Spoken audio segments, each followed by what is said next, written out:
নমস্কার ফ্রেন্ডস, আপনাদেরকে আবার একবার স্বাগত জানাই আমাদের ইউটিউব চ্যানেলের পক্ষ থেকে। তো দেখুন ফ্রেন্ডস, আজকের এই ভিডিওতে আমরা আলোচনা করব আরপিএফ এর তরফ থেকে নতুন করে যে আরপিএফ এসআই এবং কনস্টেবল নিয়োগের জন্য বিজ্ঞপ্তি প্রকাশ করা হয়েছে। তো সেই নোটিফিকেশন আপনাদের শিক্ষাগত যোগ্যতা, বয়সসীমা, আপনাদের এখানে এক্সাম প্যাটার্ন এবং এখানে শূন্যপদ সম্পর্কে কী বলা রয়েছে সেগুলি কিন্তু আজকের এই ভিডিওতে আমরা আলোচনা করব। তাই ভিডিওটিকে অবশ্যই শেষ পর্যন্ত দেখতে থাকুন এবং আপনি যদি এমনই আপডেটগুলি সবার প্রথমে পেতে চান তাহলে অবশ্যই চ্যানেলটিকে সাবস্ক্রাইব করে রাখবেন। দেখুন ফ্রেন্ডস, এখন আমাদের কাছে রয়েছে নিয়োগের অফিসিয়াল নোটিফিকেশন। যে নোটিফিকেশনটি দেখুন প্রকাশ করা হয়েছে গভর্নমেন্ট অফ ইন্ডিয়ার মিনিস্ট্রি অফ রেলওয়েসের তরফ থেকে। দেখুন এই নোটিফিকেশনটা আপনারা নিচের দিকে স্ক্রল করলে দেখুন এখানে আপনারা দেখতে পারবেন, এখানে ক্লিয়ারলি বলে দিয়েছে procedure for the recruitment of sub inspector and constable in RPF. তো এখানে কিন্তু আপনাদের আরপিএফ পদে এসআই এবং কনস্টেবল পদে নিয়োগের জন্য যে প্রসিডিওর সেই সম্পর্কে কিন্তু এখানে ক্লিয়ারলি বলা রয়েছে। এছাড়াও দেখুন ফ্রেন্ডস, আপনারা যদি নিচের দিকে স্ক্রল করবেন তাহলে দেখুন এখানে ক্লিয়ারলি আপনারা দেখতে পাচ্ছেন এখানে কিন্তু আপনাদের কনস্টেবল পদে দেখুন 2000টি শূন্যপদ রয়েছে। এছাড়াও কিন্তু আপনাদের যেখানে এসআই পদে কিন্তু এখানে আপনাদের দেখুন 250টি শূন্যপদে আপনাদের এখানে নিয়োগ করা হতে পারে। এছাড়াও দেখুন এখানে কিন্তু আপনারা এক্স সার্ভিসম্যান হয়ে থাকলে 10% রিজার্ভেশন পাবেন এবং আপনারা যদি ফিমেল হয়ে থাকেন তাহলে কিন্তু আপনারা এখানে 15% রিজার্ভেশন পাবেন। এছাড়াও কিন্তু দেখুন এখানে বলেছে আপনাদের যেখানে নিয়োগ প্রক্রিয়া সেটি দেখুন এখানে ফেজ 1-এ দেখুন আপনাদের সিবিটি এক্সাম হবে, অর্থাৎ কম্পিউটার বেসড টেস্ট হবে।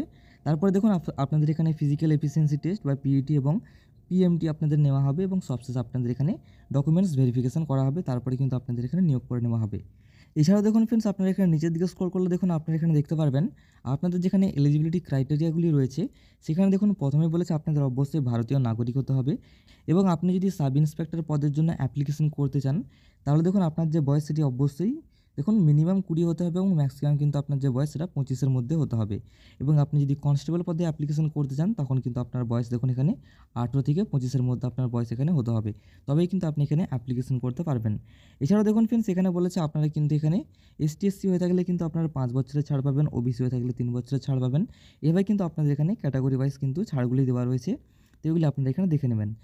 এরপর দেখুন এখানে রয়েছে ফিজিক্যাল মেজারমেন্ট টেস্ট, যেখানে দেখুন প্রথমে রয়েছে হাইট। তো আপনারা যদি ইউআর বা ওবিসি হয়ে থাকেন তখন কিন্তু আপনাদের ছেলের ক্ষেত্রে দেখুন এখানে 165 সেন্টিমিটার হাইট লাগবে এবং মেয়ের ক্ষেত্রে দেখুন এখানে 157 সেন্টিমিটার। আপনারা যদি এসটি/এসসি হয়ে থাকেন তখন আপনাদের 160 সেন্টিমিটার ছেলের জন্য এবং মেয়ের জন্য দেখুন এখানে বলেছে 152 সেন্টিমিটার লাগবে। এবং গোর্খা, গারওয়ালিস, ডোগরা এই সমস্ত ক্যাটাগরি যদি আপনারা হয়ে থাকেন তখন দেখুন আপনারা ছেলে হয়ে থাকলে 163 লাগবে এবং আপনারা যদি ফিমেল হয়ে থাকেন তখন কিন্তু আপনাদের এখানে 55 সেন্টিমিটার হাইট লাগবে। এছাড়াও দেখুন আপনাদের যেখানে বুকের ছাতির যে মাপ সেটাও কিন্তু এখানে বলে দিয়েছে। এখন বলেছে আপনি যদি ইউআর বা ওবিসি হয়ে থাকেন তাহলে আপনার যে চেস্ট সেটা অবশ্যই 80 সেন্টিমিটারের হতে হবে এবং সেটিকে দেখুন 5 সেমি প্রসারণ করতে হবে। এইভাবে দেখুন এখানে এসটি/এসসি এবং অন্যান্য যে ক্যাটাগরি সেগুলি কিন্তু এখানে দেওয়া রয়েছে, যেগুলি কিন্তু আপনারা এখান থেকে দেখে নেবেন। এরপর দেখুন ফ্রেন্ডস, আপনারা নিচের দিকে স্ক্রল করলে দেখতে পারবেন এখানে আরও কিছু ডিটেলস দেওয়া রয়েছে, যেখানে দেখুন আপনার examination fees, mode of payment এবং হাউ টু অ্যাপ্লাই। এরপর দেখুন এখানে রয়েছে আপনার ফেজ 1-এর কম্পিউটার বেসড এক্সাম টেস্ট, যেখানে দেখুন বলেছে আপনাদের যে সিবিটি এক্সাম সেটা কিন্তু আরআরবির তরফ থেকে নেওয়া হবে।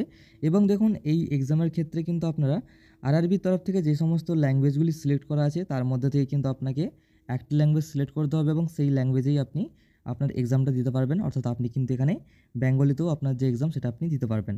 এরপরে দেখুন এখানে বলেছে আপনার যে কোশ্চেনের লেভেল সেটা কিন্তু দেখুন এখানে কনস্টেবলের ক্ষেত্রে আপনার মাধ্যমিক লেভেলের হবে এবং গ্র্যাজুয়েট লেভেলের হবে সাব ইন্সপেক্টরের ক্ষেত্রে। দেখুন আপনার যে পাসিং মার্কস থাকবে সেটা দেখুন আপনাকে অবশ্যই 35 পেতে হবে যদি আপনি জেনারেল ক্যাটাগরি হয়ে থাকেন, এবং আপনি যদি এসটি/এসসি হয়ে থাকেন তাহলে কিন্তু আপনাকে অবশ্যই 30% মার্ক আনতে হবে, তবেই কিন্তু আপনি এখানে কোয়ালিফাই করতে পারবেন। দেখুন এইখানে যে আপনারা বলেছে সাব ইন্সপেক্টরের ক্ষেত্রে দেখুন আপনাকে 90 মিনিট টাইম দেওয়া হবে এবং কনস্টেবলের ক্ষেত্রেও কিন্তু আপনাকে এক্সামের জন্য 90 মিনিট টাইম দেওয়া হবে। দুটোর ক্ষেত্রেই কিন্তু 120টি করে প্রশ্ন থাকবে, যেখানে দেখুন 50টি প্রশ্ন থাকবে জেনারেল অ্যাওয়ারনেস থেকে, অ্যারিথমেটিক থেকে থাকবে দেখুন আপনার 35টি কোশ্চেন এবং জিআই থেকে থাকবে দেখুন আপনার এখানে 35টি কোশ্চেন। তবে কিন্তু আপনার এখানে কোশ্চেনের প্যাটার্নটা তৈরি করা হবে। এরপর দেখুন আপনি যদি নিচের দিকে স্ক্রল করেন তাহলে দেখুন এখানে আপনার জেনারেল অ্যাওয়ারনেসের যে সমস্ত টপিকগুলি সেগুলি কিন্তু এখানে দেওয়া রয়েছে, তো এগুলি কিন্তু আপনারা এখান থেকে ভালো করে দেখে নেবেন। এর জন্য আপনি পিডিএফটা ডিসক্রিপশনের লিঙ্ক থেকে ডাউনলোড করে নেবেন, তারপর আপনি প্রত্যেকটি ডিটেলস ভালো করে পিডিএফটা থেকে দেখে নিতে পারবেন। তো এইভাবে দেখুন এখানে অ্যারিথমেটিক, আপনারা এখানে জিআই প্রত্যেকটার কিন্তু এখানে ডিটেলসগুলি দিয়ে দিয়েছে, তো আপনারা কিন্তু এখান থেকে দেখে নেবেন।